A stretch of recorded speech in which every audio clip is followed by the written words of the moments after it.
So theoretically it's connecting now, but there's going to be like 15 seconds before it's actually live on YouTube. Sounds good.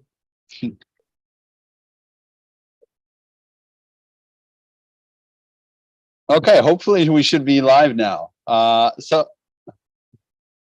and I have audio in the background. It actually did connect when it said it was connecting. So there's a bunch of me talking about it connecting.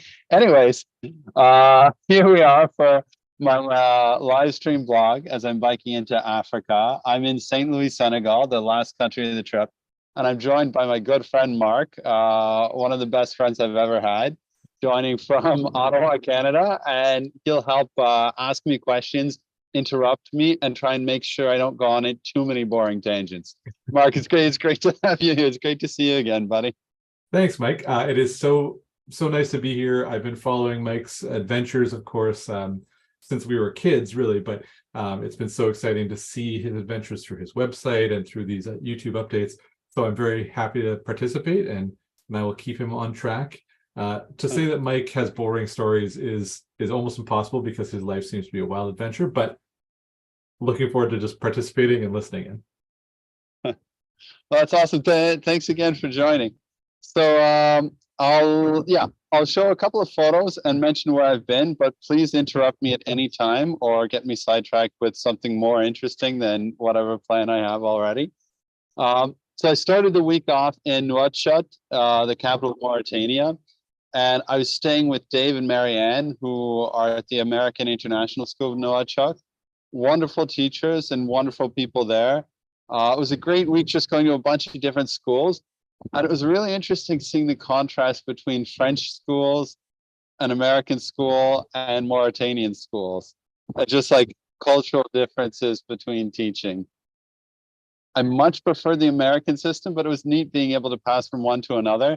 And that was one of the few times where like I've been at one school for a couple hours, biked to another school 10 minutes away, and changed culture and language completely. It looks, yeah. Can I ask, so you're saying the culture was different, the language was different. Was there anything in terms of like the pedagogy or like the way that they were teaching that was different, that struck you? Yeah, well, and a lot of things that frustrating or not about what I'm doing or my approach. So the American school was like most schools I've been to in Europe, where I'll say, hey, I'm a science teacher visiting your country. I want to see how you teach, see experiments. I can share experiments. I have a science show with experiments. And usually, if there's a reaction, if they get back to me, and a lot of people just don't get back to me, like that still happens. But if they get back to me, they'll say, oh, that's great. What a great opportunity for our kids. We can group these classes together. We've got this space. How does this time work? The French school, they said, okay, can you come in to meet and talk about it? And I meet and talk about it. And one says, oh, we're going to be starting water this week. Can you see my class on its own and do water? Another teacher, okay, we're going to do space. Another teacher says, oh, we're doing technical objects. And I said, I have no idea what that is. Like, and so there's all these different requests. And whereas at the American school, I said, is it possible to group students together for their small classes and to group everything into one day or 2 half days or things like that so that I can plan other schools around it? Whereas the French school, it was, oh, when this teacher has science class, can you come then and do a class on water? Can you, like, already the approach to who I am was different. But then the approach, like how they deal with kids. Like another example of this, we saw the polyvalent room, which is like an auditorium, and looked at it. And I was like, okay, that'll work well for these groups. We're having 2 classes together. I'll demonstrate things on stage. And I get there the next day, and there's tables there and chairs around the tables and enough seating for like 20 kids. And there's 25 to 30 in a class. In a class, yeah. So I'm like, oh, I guess there was another activity in the room the day before. We need to like move the chairs. So then the teachers get in after class started because they were taking attendance, then bringing the kids down. And in an American system, if you need to bring out more chairs for the kids, the teachers might bring the chairs out from wherever they're stored and then get kids and say, take the chairs. Yeah. In the French system, kids aren't supposed to do work like that. So they're all standing around watching while me and 2 other teachers are placing all the chairs around the room. amount of time. And then there's two kids who turn chairs around to face a table because all the other chairs are facing tables. And then they get yelled at by the teacher because they weren't supposed to do that. Meanwhile, I'm Weird. thinking there was no instruction given to them. How can you be mad at that? But like that was a very French approach for it. And then afterwards, I see the director of the primary school and he says, "Oh yeah, I had them arrange the chairs around tables. I hope you like that." And I was thinking, but yesterday we That's discussed not we'd what we have, discussed. I'd be demonstrating so they don't need tables. And there's twice as many kids as we had chairs. Like, Yeah. Well, and then yeah, like there are a lot of things like between a friend. to go from French to American, but now to, is it Mediterranean or what's the, anyway, to a Mediterranean school? Oh no, I'm American. I must have just said it wrong. Like Oh, U.S. I'm United sorry. States. Okay, sorry, I was confused for so a so second like, there. so like then speaking in English and like similar outlook to education is in Well, Canada. There are differences and like but it sounds like the American is more of a buffet and the French is more of like a la carte. You have to design things for the French school very specifically, that's which that's fits a with the great culture. that's a great way of putting it. Yeah. Yeah. And Well, rather than yeah, what were you gonna say? no, this is your Oh, show, Mike. I was going to say, rather than complaining about French schools more, maybe also show some pictures, starting off with like one of the schools where I went. And so, there I started a slideshow, but forgot to share the screen. Okay. It's not even my first time on Zoom or anything. I should have a You're handle a professional, Mike. Okay. So I should be sharing a screen where there's It a looks couple of good. photos of me that are automatically moving, but okay, here are like a bunch of little hands reaching towards my bike. Yeah. I stop Don't worry about it. automatically changing. We Okay. are looking at some good photos of you engaging with the kids. Okay. They're interested in your bike. It And looks like a very good space, by the way, in terms of like a learning space. oh yeah, like I was really pleasantly surprised by this school. So this school, you can see the kids are really young, and that's all the photos of the kids. At most schools, they don't want any third party publishing images Makes with kids' sense. faces. Absolutely. So like this is all I have from any of the schools I went to that week. I've been told I'm going to get more from some of the schools once they have clearance on images and things like that. But like this is all the photos I have right now, and I mainly saw kids older than this. And this is like a kindergarten school, kind Yeah. of like a daycare, like really young school up to 5 years old. And when they contacted me, I was like, I don't know if I feel like adapting for kids that young. Like it just takes a bit of adaptation. And this one, how it was presented to me, it's a local private school. So mainly Mauritanian. And in Mauritanian, they speak Hassanian, which is an Arabic dialect. And so any of the public schools I went to, it was reasonably difficult to communicate because kids weren't used to communicating in French. Yeah. So like already it was a lot more effort. It was hard to have people follow. And generally the younger kids are, the less exposed they've been to other languages. And so it's like, no one's going to understand what I'm saying. And it's just going to need to be pantomiming big things. Like, I didn't feel like saying no. So I accepted. But then I got there and they were wonderful and the kids were wonderful. And like, it was a great experience. And I was really glad I accepted, even though I was Excellent. kind of hesitant to that. So that's Le Prunel. And like, a thank you to Le Prunel and Noah Chuck. It was a pleasant surprise at that school. Excellent. I have a quick question because I know it was mentioned on your Facebook page, which of course everyone should follow if you're not already. But Yeah. you talked about the amount of water that you carry on your bike. And it looks like these kids were looking at your bike and examining things. So can you tell us a bit more about how much water you carried and maybe what the most useful thing throughout the desert? Because I know that you had different conditions than maybe you're used to when you're traveling through the Sahara. Of course, yeah. And I'm just trying to think if I have a picture of the water on my bike. I do, kind of, but it wasn't set to frame that. Like this one shows 3 1.5 liter water bottles strapped to the outside. And when I was in remote places, I have another bottle on the bottom one and some more bottles in the bag. So often, like I'd pack up with like 8 liters for the day, depending how far I was going. Mhm. But that was another difficult thing about Mauritania, which I didn't find on the Moroccan side of the border, like in Morocco or Western Sahara, or Moroccans consider Western Sahara part of Morocco. But there, I at a shop or at a town, how far is it to the next town? And they'd be able to tell me, oh, it's about 70 kilometers, it's about 100 kilometers. And like, I'd know how far it is I need to go and how much water to plant.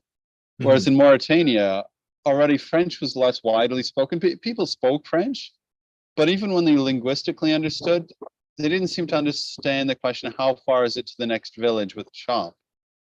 And so I'd get answers like, yes, that way That there are way. villages. And I'd be like, yeah, but how far? They're like, yeah, far. Far, it is far.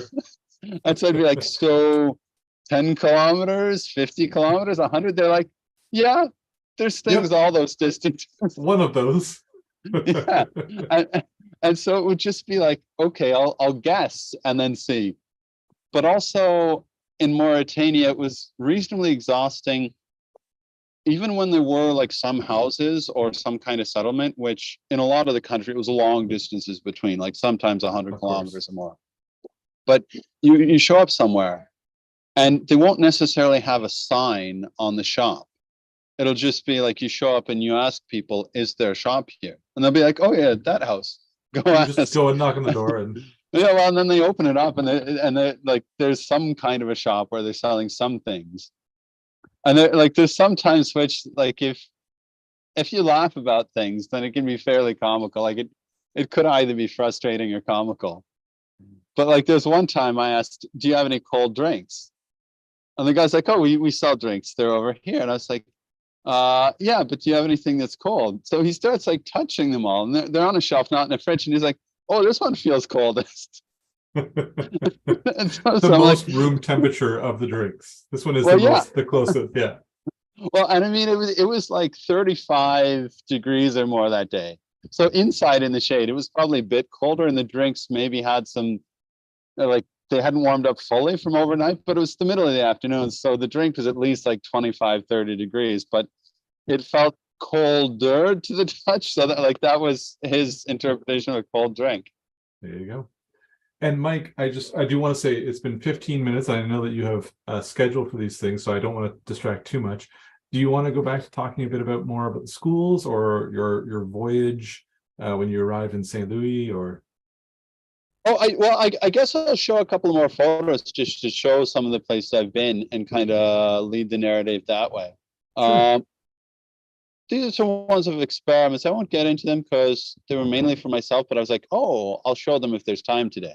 But these are some cool ones. So I borrowed a fat bike. I've never ridden a fat bike before. Have you ridden a fat bike?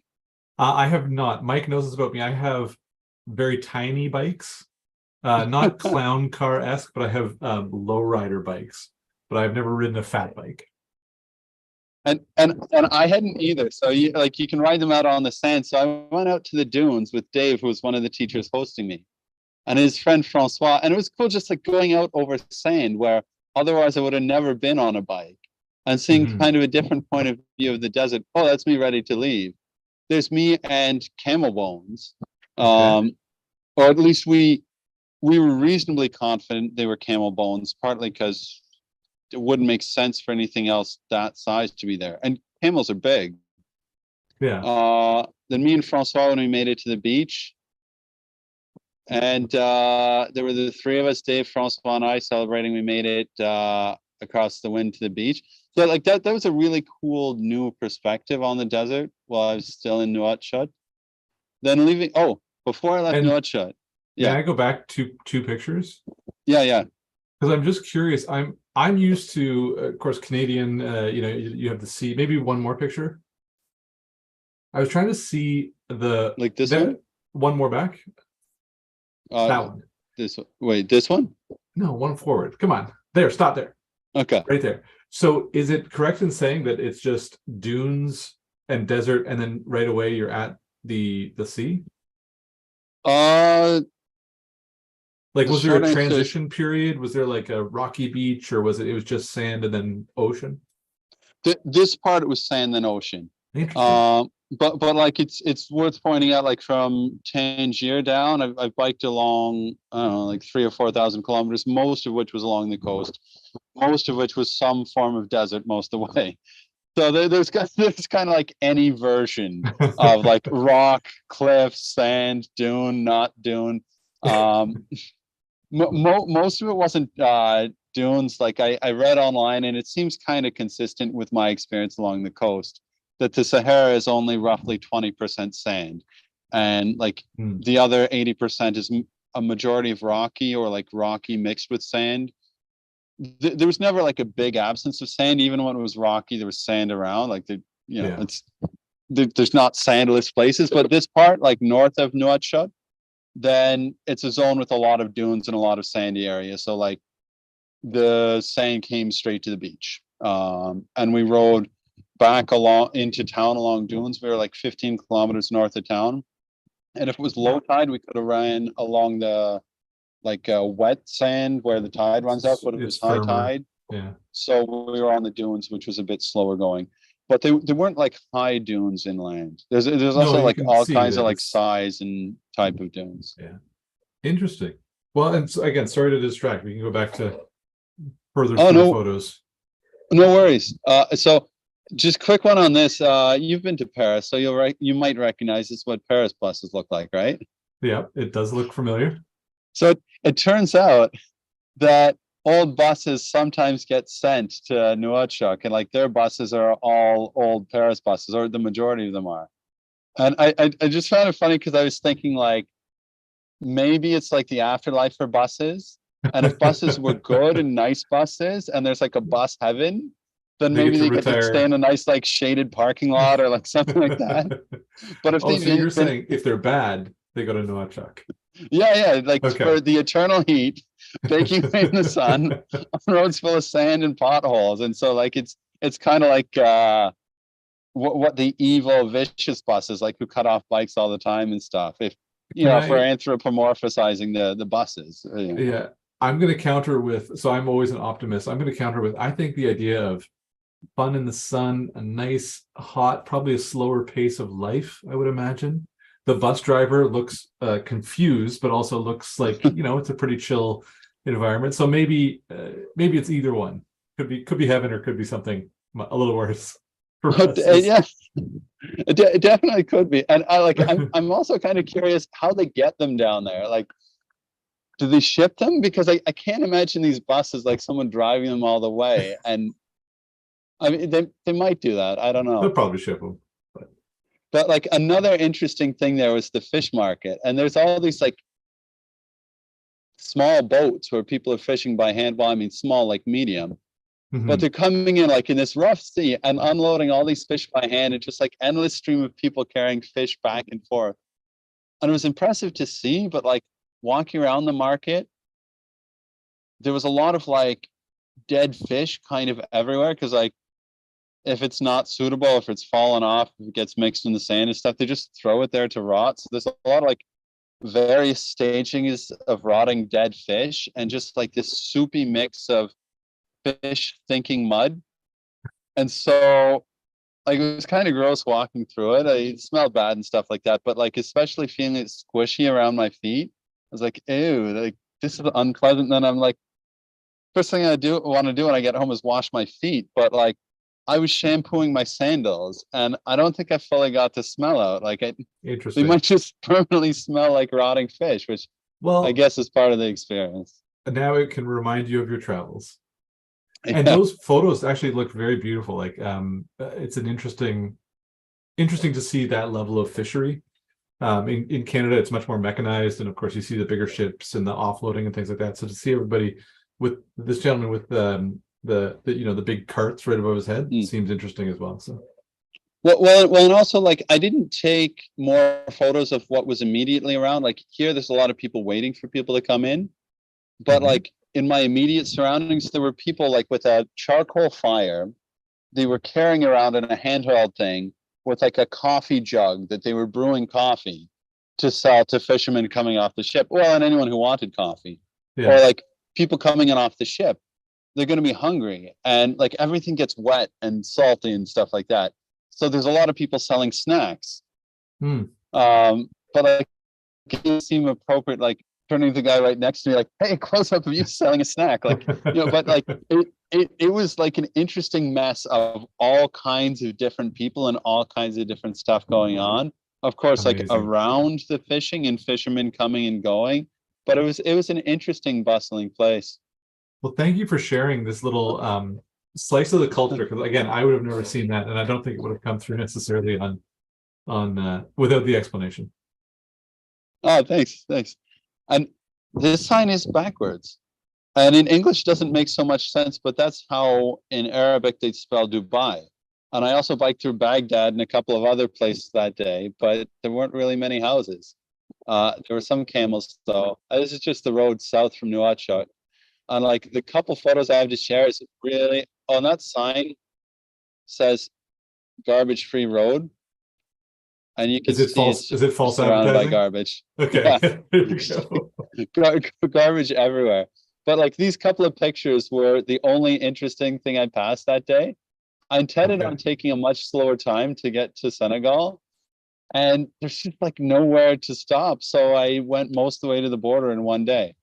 there you go. And I Uh, did see your tree. oh There's some yeah. warthog. That was the first tree you'd seen in a while, correct? Well, not the first, but it was just there were finally more trees, so easy to get shade. And then Hmm. suddenly by the Senegal River, like sudden change, warthogs and different animals. And there's a couple of photos like this one, it kind of turns out you see like reeds and plants and stuff on one side and desert on the other. At Wow. like 30 kilometers down this road, and there's a short video of it. Like this is it from the other angle. And will the video load or not? Will the video load? Yes. So you can see I'm looking over wetlands and a river behind, and Correct. turning the camera around, just it's like dry everywhere. And that And that goes back to a little bit what I was saying about the ocean and the dunes. And I'm sorry if that isn't interesting for anyone else, but I find it interesting that there's this firm demarcation point. Like in this case, it's a road where you go from wetlands that are fairly vibrant, fairly green, to then such a dramatic difference in the desert and the arid nature of that environment. yeah, and like for me, like after a couple thousand kilometers of desert, then it was like, oh, the desert is suddenly done. Here we are at Like, the end of it. like here Um, in Senegal, like it still doesn't seem like it'll rain anytime soon. It's not a wet place, but there's trees everywhere. There's agriculture. I mean, there's warthogs. I saw monkeys, although they didn't stick around to take a picture. Um, I'll probably get a monkey picture later, but like you cross the river and suddenly completely different vegetation, completely different animals. Interesting. Actually, Mike, may I interrupt your sharing of photos to share one of my own? Yeah, yeah, please do. Yeah. For anyone who has stuck around this long, which I know it's a little bit longer than his normal ones, I wanted to share a photo of Mike Gregory in grade 7, which would be about 13 years old. Yeah, I guess that's how old we were at the time. And so I just wanted to share him for all your viewers. There's me right with much more hair, and there's Mike and I. So we were very, very close. And I wanted to share that partly to embarrass Mike, but also partly in case anyone was interested in what young Mike looked like. Very similar to what he looks like now. And So and it no, not at that time. Like a couple of years later, we started riding our bikes down by the creek, and we'd often like that. That'd be like the Friday night excitement, we did. going to ride our bikes around. We weren't particularly wild as teenagers. This is 16, 17, 18, and we would ride. It was around 25 kilometers, 13 down and 13 back, give or take. And we would just go for a bike ride a couple times a week. I did do the math, Mike, and it looks like you're from Nouakchott to St. Louis is around 300 kilometers, give or take. Yeah, yeah, that's about how much So, I have left on the trip. Yeah. yeah. So that's a very impressive amount of distance to cover. And can we ask, what are you expecting to do in the next week? That's a very good question. So optimistically, I'm expecting to hear back from all of the 10 French schools I emailed in Dakar over the weekend, none of whom have gotten back to me so far. And from the American School of Dakar, who hasn't gotten back to me yet either. And from the Inspection Académique, which is the governing body for public schools here, who I haven't yet received the contact info for, but I spent a couple hours in the regional one for St. Louis yesterday, and they were very friendly, and it wasn't as painfully slow as I expected to get an authorization to go to public schools here. So I'm hoping to have a full week booked up in Dakar, and so to finish up in St. Louis by Thursday, Friday, bike to Dakar on the weekend and spend all week in schools. But a little bit of pessimistic foreshadowing, things don't seem to be that well organized, and French schools don't seem to be that interested in anything other than what they're already doing. So maybe the Inspection Académique, like the public schools, will really come through, and I'll find a lot of interesting schools to visit. If not, maybe I don't know. I don't know what else I'll do yet. Interesting. Well, again, just a quick Google shows me that's about 250 kilometers from St. Louis to Dakar. So that'll give you a nice weekend of excursion. And I promise to try and keep you on track and on time. So I do want to just let you know that we are around 3:30 Ottawa time. So it's been about half an hour in case you want to wrap things up. Yeah, no, I think that's a good time to wrap things up and a good note to end on. So thanks for keeping me on track, Mark, and thanks for joining me. This has been really great, and thanks everyone for checking out what I'm up to and for sharing in the adventure.